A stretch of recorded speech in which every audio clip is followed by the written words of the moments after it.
Hi friends, I am Dr. V. V. Rao of Usha Clinic and founder of the websites qmedicaldoubts.blogspot.in and raghavamedicaldoubts.com. Through these videos, I am providing the basic knowledge about the commonly occurring diseases, treatment and surgery details when necessary. For the reference for the general knowledge, medical knowledge to general people and for reference to medicals. Today I am going to discuss about the tumors of penis.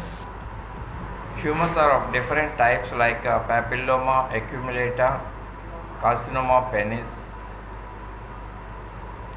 papilloma acuminata, venereal buds. It is the commonest being growth of penis found in circumcised and uncircumcised, usually found on the penis, scrotum, perineum and the anal region. Treatment.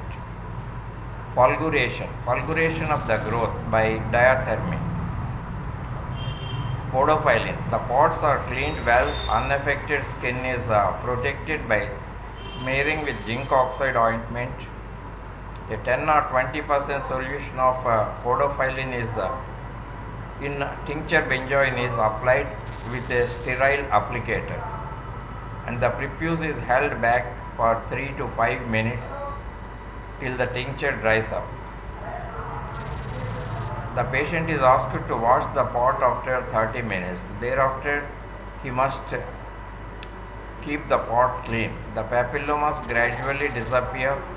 Often this treatment is followed by considerable local reaction, which is painful. When circumcision necessary, fulguration is advised. Carcinoma penis.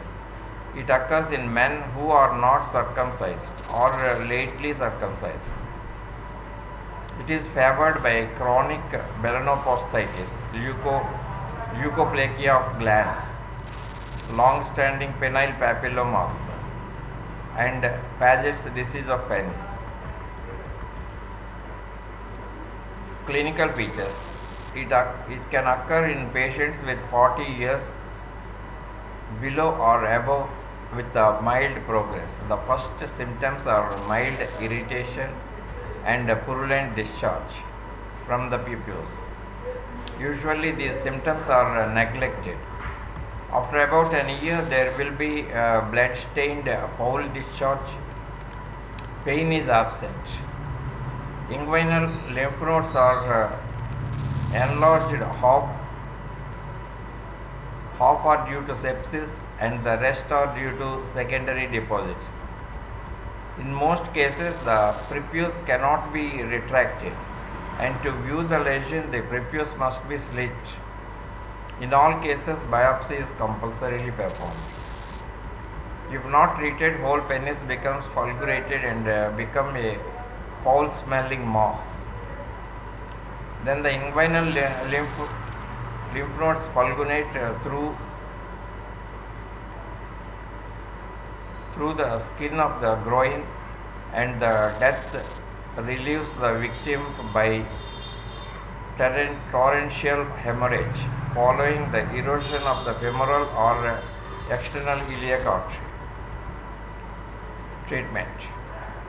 Radiotherapy gives good results with a 5-year survival with a small well-differentiated tumors.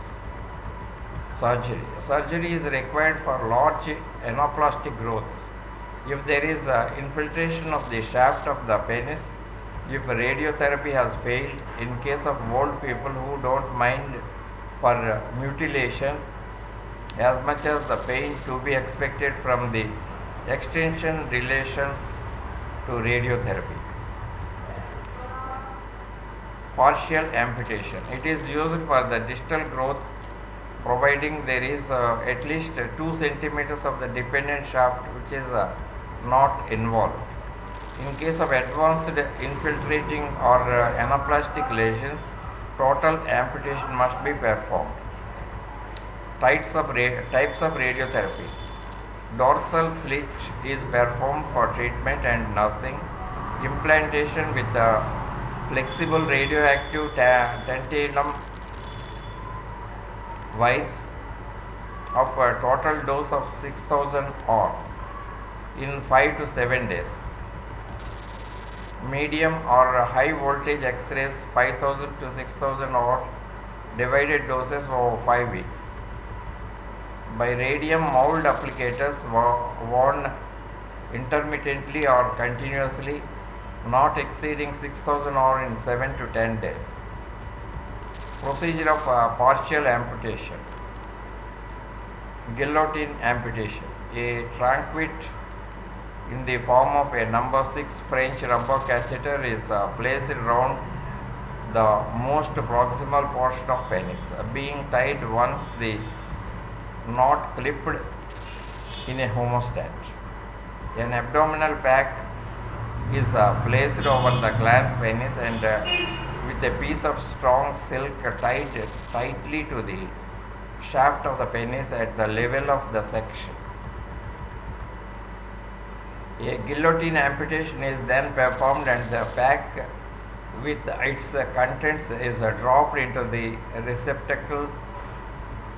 The exposed stump of penis is examined for extension of the growth. If none is present, the dorsal vessels are ligated. The corpus spongiosum is dissected from the corpus cavernosa for 1 centimeter. A long straight needle carrying a double stout catgut suture is passed from the ventral to the dorsal aspect of the fibrous septum, separating the two corpora cavernosa. The needle just entering the distal to the attached portion of the corpus spongiosum. The needle which is removed, each corpus cavernosum is ligated firmly.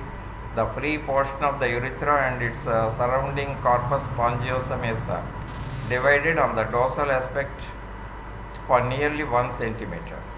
The tourniquet is now removed. The urethra is attached to the adjacent skin by interrupted sutures that pass through the whole thickness of the corpus spongiosum, thereby avoiding the post-operative stricture. Bleeding points have been ligated. The remaining portion of the skin edges are approximated vertically over the cut corpora cavernosa. An indwelling catheter can be employed till the dressings are dispensed with. Complete amputation. Here the corpora cavernosa is removed from the pubic bone and division of the corpus spongiosum so as to leave at least a half an inch protruding from the perineum as a perineal urethrostomy via the incision behind the scrotum. Suturing the urethra to the skin carefully avoids the subsequent stricture. Enlarged inguinal nodes treatment. It is better to wait for at least 3 weeks after the local lesion has been dealt with. If the enlargement is due to the inflammation, the nodes will decrease in size or disappear with antibiotic treatment. When the lymph nodes remain unaltered, block dissection of the more affected site should be undertaken, followed by contralateral block dissection at a later date. 5-year survival rate falls to 35% in these cases. In case if the lymph nodes are massive and fixed, X-ray therapy is used, which cause some regression. Secondary carcinoma of penis. Secondary carcinoma of penis could be from the bladder, rectum or prostate. The metastasis arrives by direct spread, by lymphatic transport or by retrograde venous embolism through the dorsal vein of the penis. If diagnosed early, active treatment is advisable.